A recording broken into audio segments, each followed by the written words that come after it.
Hola a todos y a todas, bienvenidos al tema 6 de filosofía, el ser humano y el sentido de la existencia. Este tema tiene 3 apartados.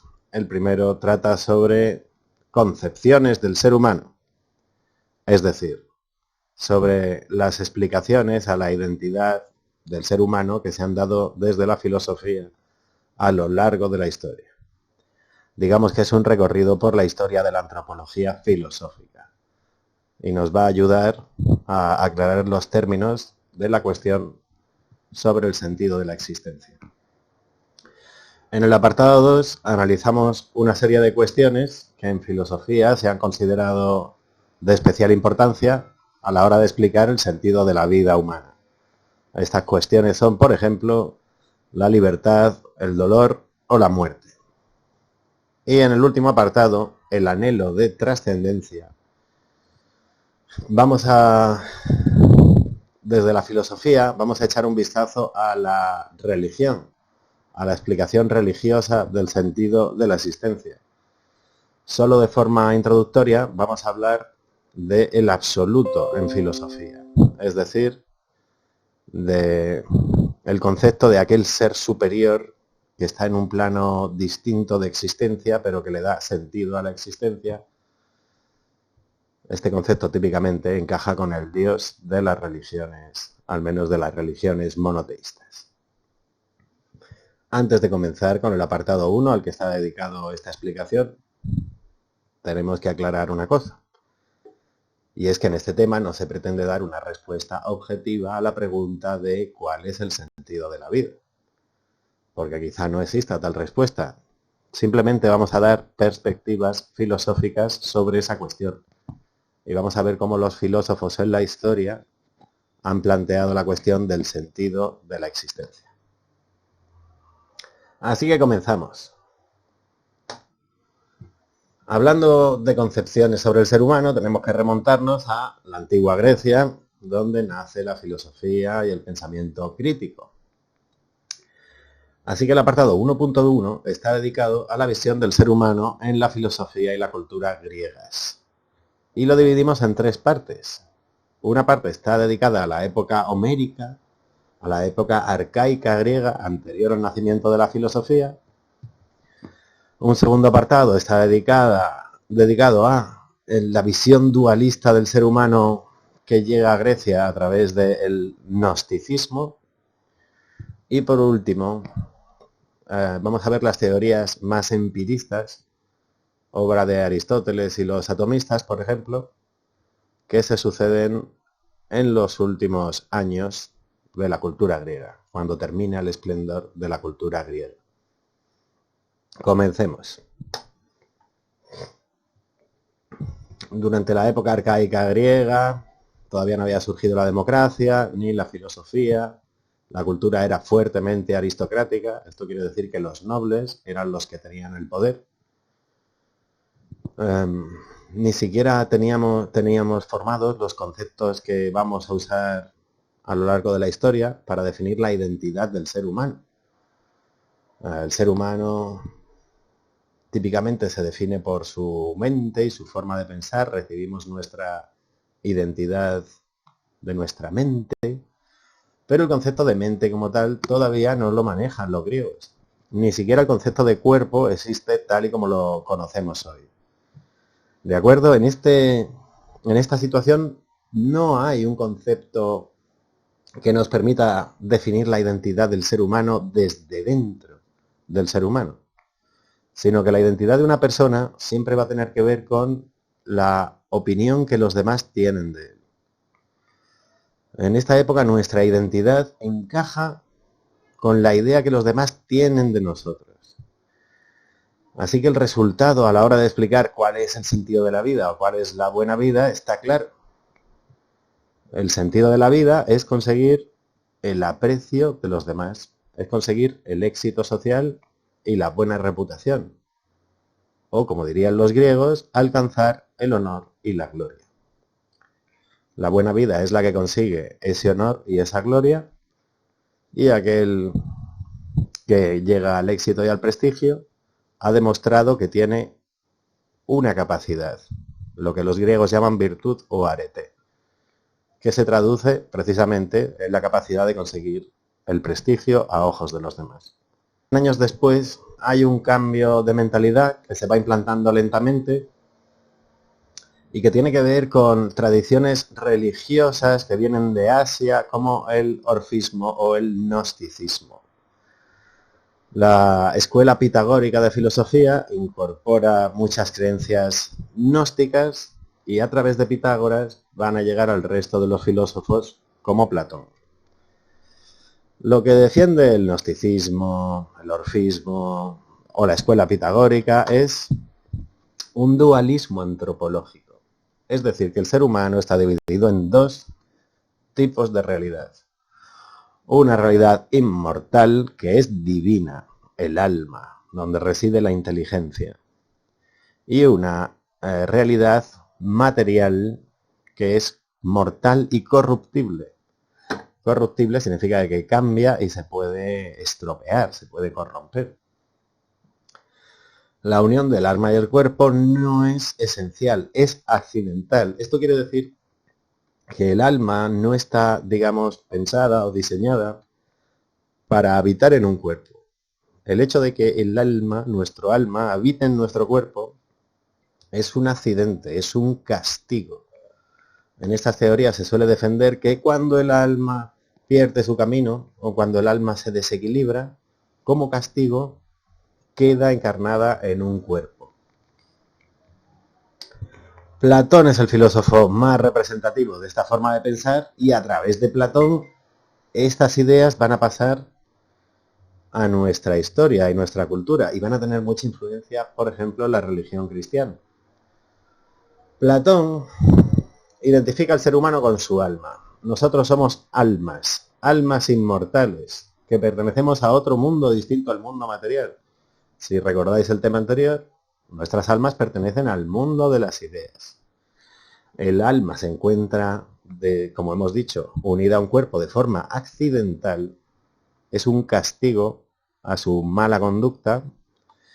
Y la labor del ser humano y el sentido de la existencia humana es que debemos purificar nuestra alma mientras está encarnada en el cuerpo, para que de esta forma nuestro alma, tras la muerte del cuerpo, pueda retornar a su realidad originaria, que es el mundo de las ideas. Aquí creo que podemos ver unas ideas que influyen en el cristianismo y en su visión sobre el más allá. Pero Aristóteles, el alumno más famoso de Platón, va a reaccionar contra esta teoría que considera excesivamente espiritual, mística, metafísica, y va a buscar una teoría más acorde con la observación de los hechos naturales, más acorde con lo que hoy llamaríamos una visión científica del ser humano. Aristóteles explica el alma no como una realidad inmaterial y distinta, sino como la organización de la materia. Para Aristóteles, el alma es la organización de un cuerpo que permite la vida. Los seres vivos, en su forma de organizarse, es donde tienen su alma. Y aquello que está vivo gracias a la organización de su materia. Esto es, sin más, lo que Aristóteles llama el alma. Y bien, todos los seres vivos tienen alma, pero las almas de los distintos seres vivos pueden ser diferentes, porque hay varias partes en el alma, y algunas solo se encuentran en ciertos seres vivos. Mirad cómo lo explica él. Hay una parte del alma que llama el alma vegetativa. Todos los seres vivos la tienen, y se encarga de las funciones básicas de la vida, que son la supervivencia y la reproducción.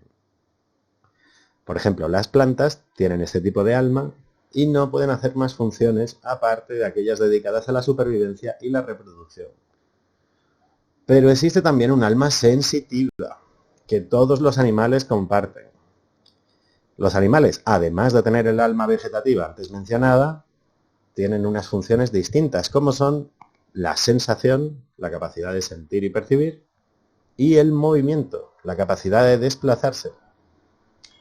Estas capacidades que no están en los vegetales definen el alma sensitiva típica de todos los animales. Y por último, hay una parte del alma que solo poseen los seres humanos. Es el alma racional y se define por el lenguaje. Para Aristóteles, el lenguaje es la característica más propia del ser humano. El lenguaje tiene dos funciones, como son comprender la realidad. El lenguaje nos ayuda a pensar sobre la realidad y por lo tanto a entenderla, y sobre todo comunicarnos con otras personas. Y por lo tanto, como el ser humano se define por su alma racional que posee el lenguaje, esto nos define cuál es el sentido de la existencia humana. El ser humano es un animal social y su destino es vivir en sociedad con sus congéneres y organizar conjuntamente su forma de vida. El ser humano es un animal social por naturaleza para Aristóteles, un animal que habla, y el sentido de la vida humana tiene que ver con vivir en sociedad. También tenemos que recordar la teoría de los empiristas. Esto lleva esta reacción empirista contra la filosofía orfista, pitagórica y platónica un paso más allá, porque los atomistas plantean una explicación exclusivamente material y mecanicista del ser humano. Ya sabéis, todo está formado por átomos y vacío y todo es la causa, todo lo que existe es consecuencia de las dinámicas de los átomos, sus movimientos, sus uniones, separaciones y nada más. Desde esta teoría del atomismo, al igual que desde la filosofía de Aristóteles, no es posible que el alma sobreviva a la muerte del cuerpo, porque en ambos casos el alma es una propiedad física de la materia, el alma es una propiedad del cuerpo, de la organización de la materia en un cuerpo. Así que si la materia de nuestro cuerpo se descompone, nuestro alma no puede sobrevivir, pues la forma de algo no puede existir separada de la materia. Tras Aristóteles, los atomistas, comienza la decadencia de la filosofía griega, llega primero la República y después el Imperio Romano, donde hay un gran avance en tecnología, pero la filosofía no tiene un gran avance. Así que el periodo que nos encontramos a continuación en filosofía es la Edad Media. La Edad Media es el periodo más largo de la historia. Aquí lo vamos a simplificar. Es cierto que las temáticas en filosofía no son muy variadas, pero aquí hay docenas de autores con obras muy influyentes en filosofía. Lo que podemos decir en general de la Edad Media es que en la concepción del ser humano, en la filosofía y en la cultura, está muy influida por la religión, y especialmente por algo que está en auge en este momento, que son las religiones monoteístas. Primero el cristianismo y luego el islam. Estas religiones son distintas de la religión griega y latina porque proponen dioses muy distintos. En la religión griega y romana, los dioses eran como las personas y tenían los mismos defectos que las personas. Eran irascibles, eran celosos, eran caprichosos.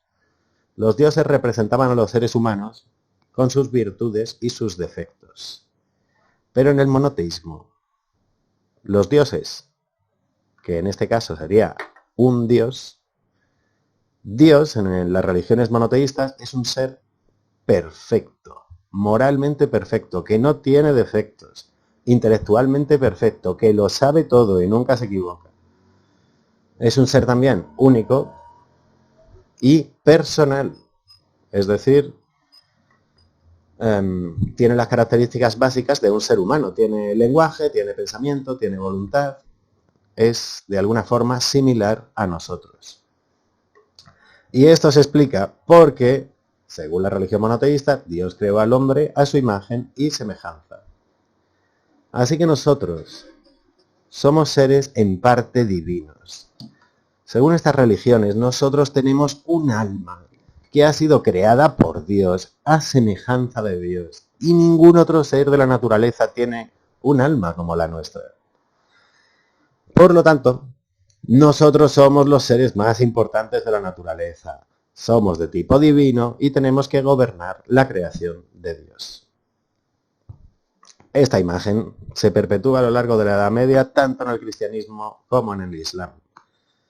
Por hablar un poco de la visión cristiana que nos toca más de cerca por historia y por cultura, en Europa, las ideas morales que vienen asociadas al cristianismo tienen que ver con la libertad del ser humano, sobre todo la libertad para elegir entre el bien y el mal, y el amor universal a nuestros semejantes, porque reconocemos que son hijos del mismo Padre que es Dios.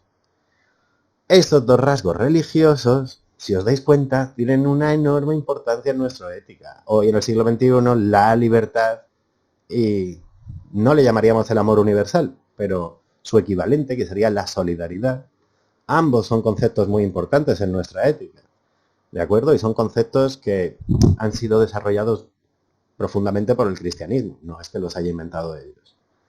Lo que quiero decir es que la visión filosófica de la Edad Media y el cristianismo pues sigue estando muy profundamente implantada en nuestra mentalidad europea. Tras la Edad Media, nos vamos a detener en el Renacimiento. Este es un periodo de transición entre las edades media y moderna. Normalmente se incluye la Edad Moderna y se cifra su comienzo en el siglo XVI, pero otros consideran que comienza antes, en la Edad Media. No nos interesa. En filosofía, de forma muy clara, el Renacimiento precede a la filosofía moderna. La filosofía todavía no ha cambiado a lo que se va a convertir en la Edad Moderna. Así que este es un periodo, como hemos dicho, de transición entre la Edad Media y la Edad Moderna. El Renacimiento se suele caracterizar por el humanismo renacentista. El humanismo es la mentalidad del Renacimiento. Y el humanismo consiste básicamente en dos cosas. Primero, se produce un interés por la cultura de la antigüedad, que estaba en buena parte perdida. Y en buena parte no se podía leer porque estaba en griego, y nadie sabía leer griego.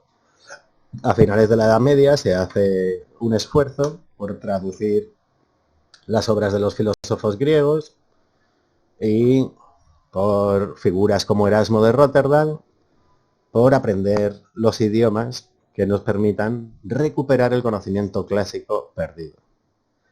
Es por eso que el Renacimiento se llama Renacimiento, porque supone un renacimiento, valga la redundancia, de las ideas de la antigüedad, que estaban perdidas y o olvidadas. Y otro rasgo del humanismo es el antropocentrismo. Esta es la idea de que el ser humano es el ser más importante y el que debe centrar el estudio de las ciencias y la filosofía. En la Edad Media la cultura era teocéntrica. Recordemos que teos es Dios. Teocéntrica significa que Dios estaba en el centro de la reflexión. Toda la ciencia y la filosofía trataban sobre Dios. Pues ahora, a partir del Renacimiento, va a ser el ser humano el centro de la reflexión. Nos encontramos en una cultura antropocéntrica.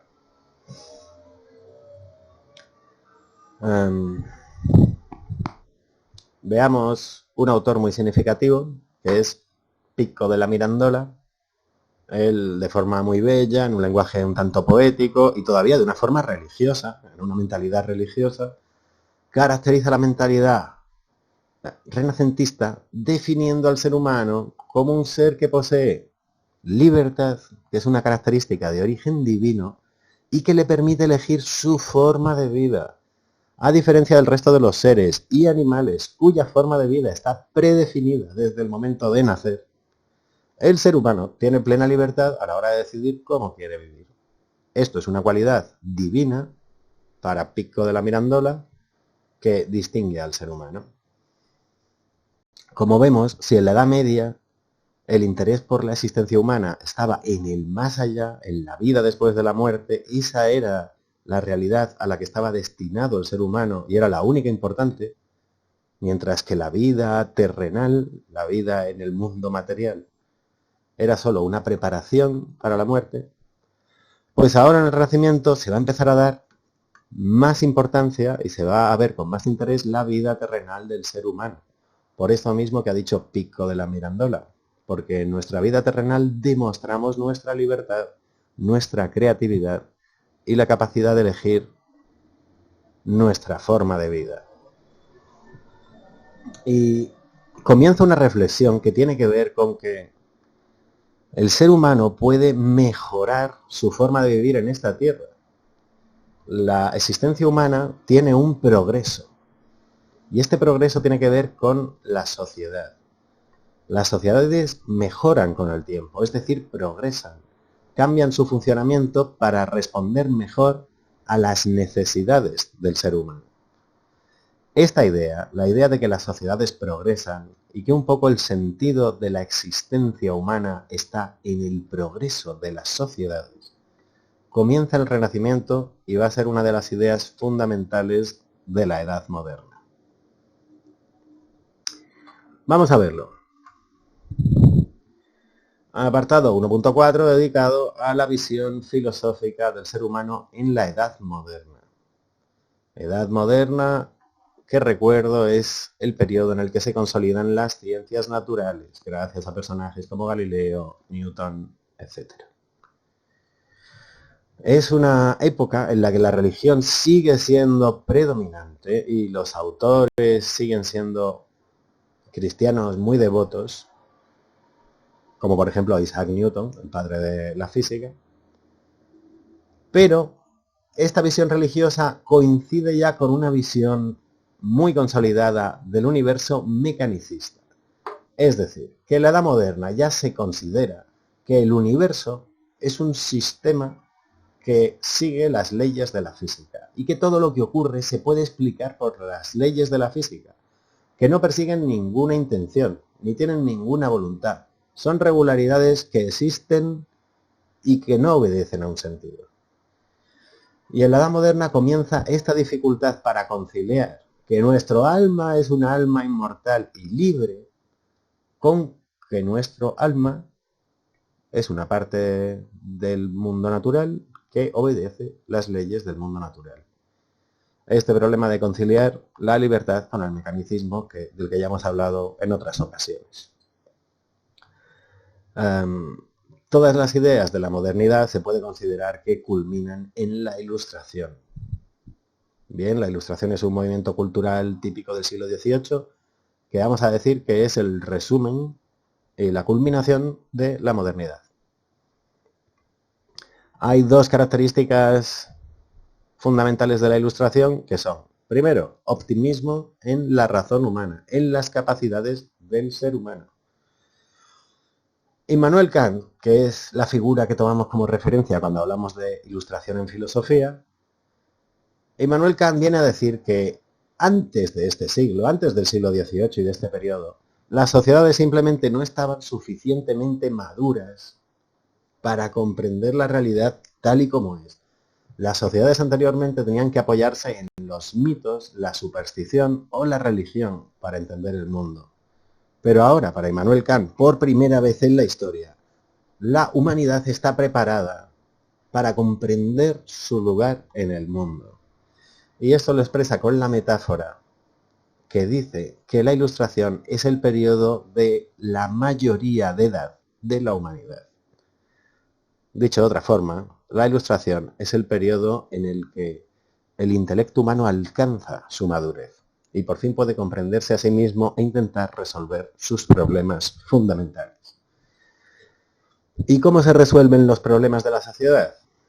Pues, de nuevo, según Immanuel Kant, con la crítica. La forma en la que las sociedades avanzan es a través de la crítica de los ciudadanos a las instituciones. Todos los ciudadanos tienen la capacidad de pensar por sí mismos y deben usarla para valorar las ideas de su sociedad, las leyes de su sociedad, en definitiva, las instituciones de su sociedad, y cambiarlas si no funcionan correctamente. Tenemos que intentar que la sociedad se ajuste cada vez mejor a las necesidades humanas y satisfaga cada vez mejor las necesidades humanas. ¿Con qué tiene que ver esto? Pues con la idea que hemos mencionado en el apartado anterior de progreso. ¿De acuerdo? La Ilustración es un movimiento por el progreso. Es un deseo de progreso a través de la razón y la crítica social. Y aquello que va a unir la confianza en la razón y la crítica social es la educación. Comienzan los ideales de educación pública. Recordemos que en esta época la enorme mayoría de la población no tenía ninguna educación y eran básicamente analfabetos. También esto va a dar lugar a las sociedades democráticas, porque si cada persona puede pensar por sí misma y todos deben criticar la sociedad para mejorarla, esto nos va a conducir a que todo el mundo debe tener voz y voto en los asuntos políticos. Sin embargo, estos cambios, como la educación universal y la democracia, van a tardar mucho tiempo en llegar, ¿de acuerdo? Van a llegar bien entrada la edad contemporánea. Tras la edad contemporánea, tras la Revolución Francesa, comienza la edad contemporánea, que empieza en el siglo XIX y llega hasta la actualidad. Y aquí, si la filosofía ya estaba en crisis en el siglo XVIII, aquí la crisis de la filosofía se hace más patente. Y se va a perder la confianza en el ser humano y el progreso que había regido durante la Edad Moderna. Esto ocurre porque el siglo XIX comienza con un montón de teorías revolucionarias que chocan con el pensamiento anterior. Y la primera y más importante es la teoría de Darwin. La teoría de Darwin, que al principio recibe muchas resistencias, pero que pronto queda claro que es, en efecto, la base científica que explica la vida en la Tierra y la existencia de especies como de la especie humana. Decía, la teoría de Darwin desafía claramente a la visión religiosa. ¿De acuerdo? La visión religiosa decía que nosotros estamos creados a imagen y semejanza de Dios, que estamos por encima del resto de la naturaleza y llamados a dominar a la naturaleza, a los animales, las plantas, los ríos. La teoría de Darwin dice que el ser humano es solo un ser vivo más, que procede de la misma teoría evolutiva, que no estamos por encima de la naturaleza, que somos parte de la naturaleza como cualquier otro ser. La teoría de Darwin también explica que nuestras capacidades superiores para pensar no tienen que ver con razones religiosas, sino que son simplemente un mecanismo de adaptación al medio que hemos desarrollado ciertos tipos de primates con el tiempo. Esto lleva a que las ideas agnósticas y ateas comiencen a proliferar en el mundo académico. Digamos que anteriormente las posiciones agnósticas y ateas estaban reservadas pues para la gente humilde que no tenía interés en la religión y que no importaban a nadie mientras no las expresaran. Pero ahora comenzamos a tener autores que defienden públicamente el ateísmo, tanto en ciencias como en filosofía, como en cualquier ámbito. Y las ideas agnósticas y ateas comienzan a calar. Y en filosofía, ¿qué cambios hay en la edad moderna, en la edad contemporánea en filosofía? Pues mirad, las primeras teorías filosóficas del siglo XIX son las que agrupamos en la escuela de la sospecha, de la que ya hablamos en el tema 1.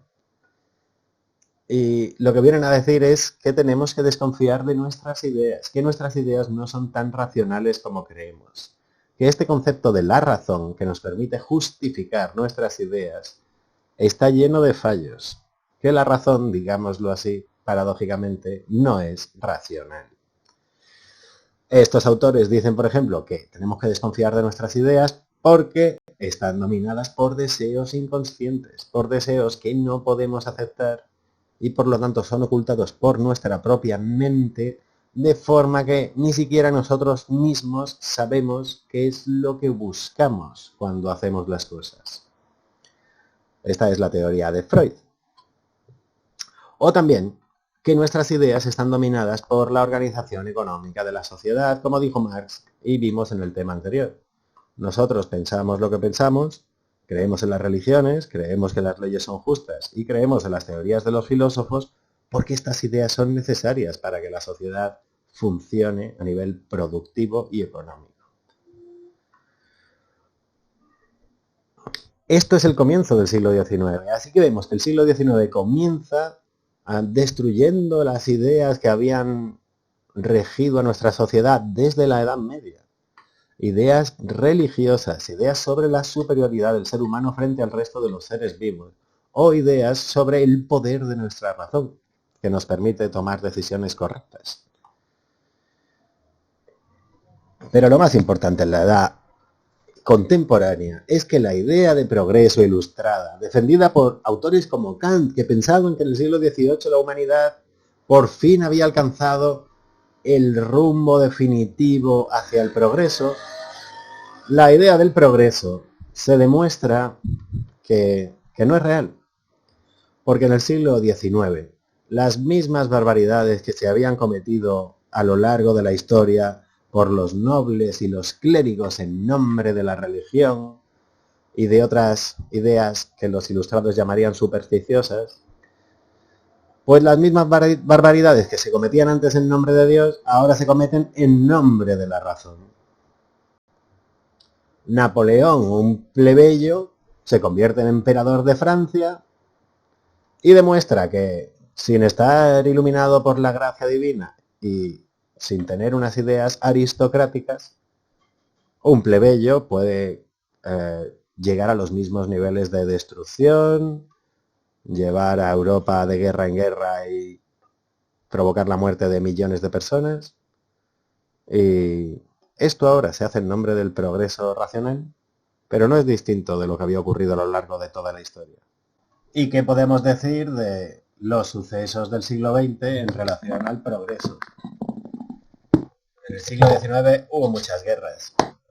Muchos europeos murieron, millones de europeos murieron en guerras que se podrían haber evitado. Pero en el siglo XX hay 2 guerras mundiales cuyos niveles de destrucción no habían sido vistos nunca en la historia.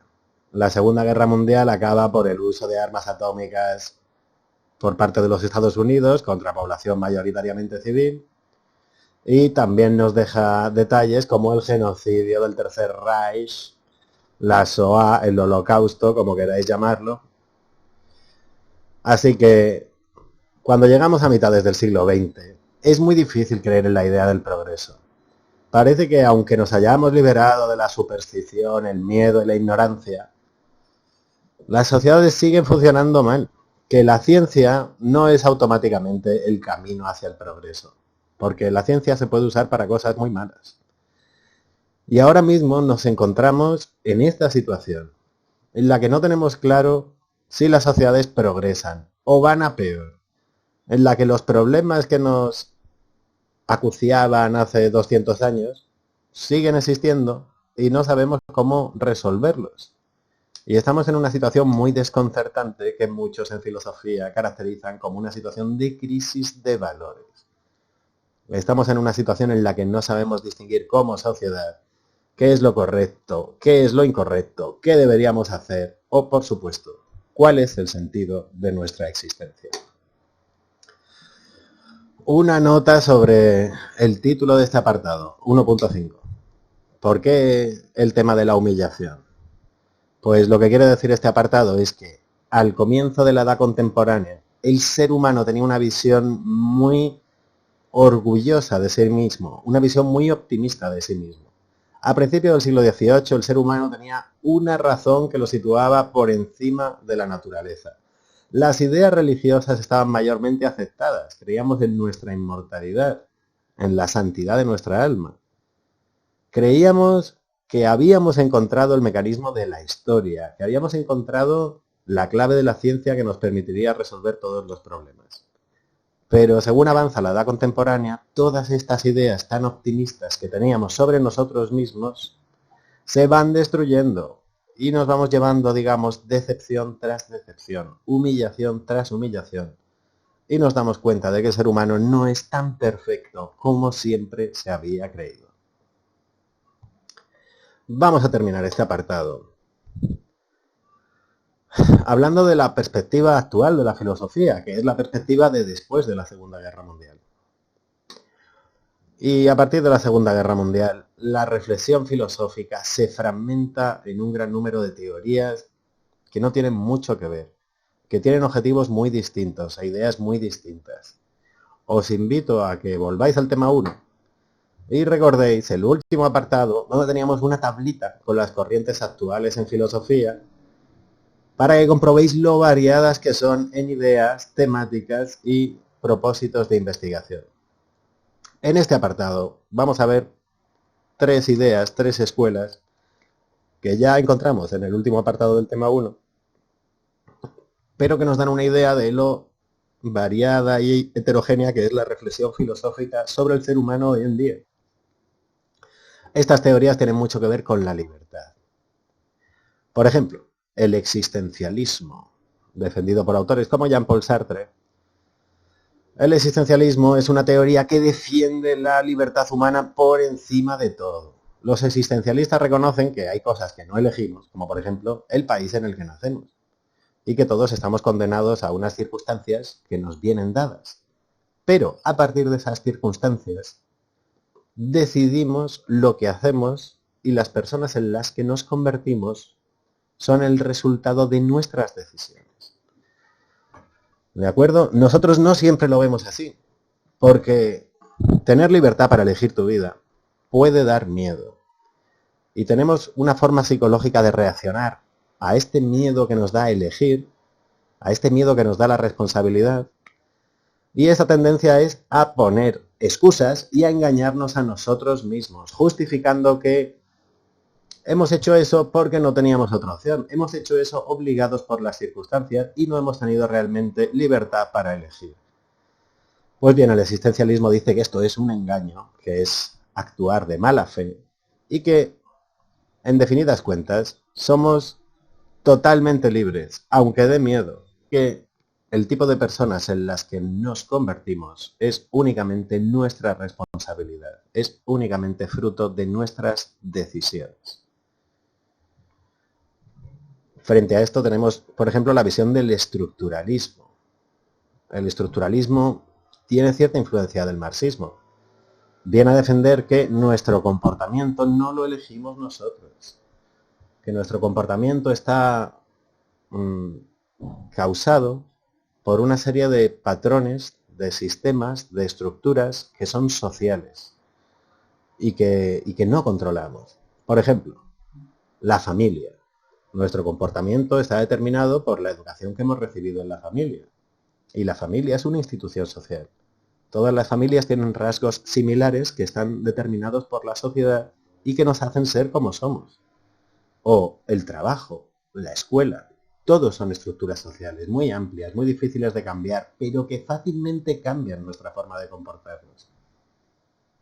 Incluso mirad esto. Nuestras ideas las podemos plantear porque tenemos un lenguaje, porque tenemos los conceptos para pensarlos, las palabras para pensarlas. Pero nuestro lenguaje no lo hemos creado nosotros mismos. El lenguaje es otra institución social más que aprendemos, que nos viene dada desde fuera.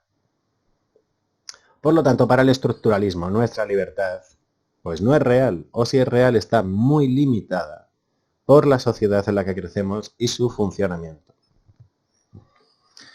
Y por último, la sociobiología tiene una perspectiva similar al estructuralismo, pero en lugar de decir que las instituciones sociales son las que determinan nuestro comportamiento, para estos autores son nuestros genes los que determinan nuestro comportamiento.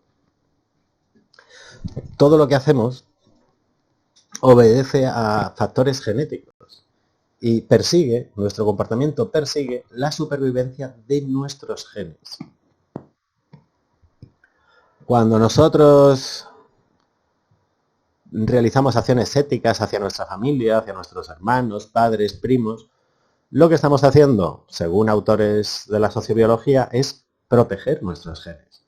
Porque si tú proteges a tus hijos, conseguirás que tus genes, que van en las células de tus hijos, sobrevivan. Para los sociobiólogos estamos programados genéticamente para hacer todo lo que hacemos. Un autor de la sociobiología que es muy famoso en la actualidad, una auténtica eminencia, es Richard Dawkins. Y mirad, como una curiosidad, Richard Dawkins explica que además de los genes, que son la unidad mínima de información hereditaria, biológica, existe una unidad mínima de información cultural que se puede traspasar de una persona a otra a través de la comunicación. Para Richard Dawkins, la cultura funcionaría como un intercambio de información que no es distinto de la información genética. Y si la unidad mínima de información genética es el gen, la unidad mínima de información cultural que se traspasa de persona a persona y sociedad a sociedad, Richard Dawkins lo llama meme. Richard Dawkins creó esta palabra en 1976 en su libro El gen egoísta. Y esto nos puede servir como un ejemplo de cómo las ideas de la filosofía llegan misteriosamente a la mente de todo el mundo, aunque no sepamos de dónde vienen. Así Richard Dawkins creó la palabra meme y hoy se ha convertido él mismo en un meme.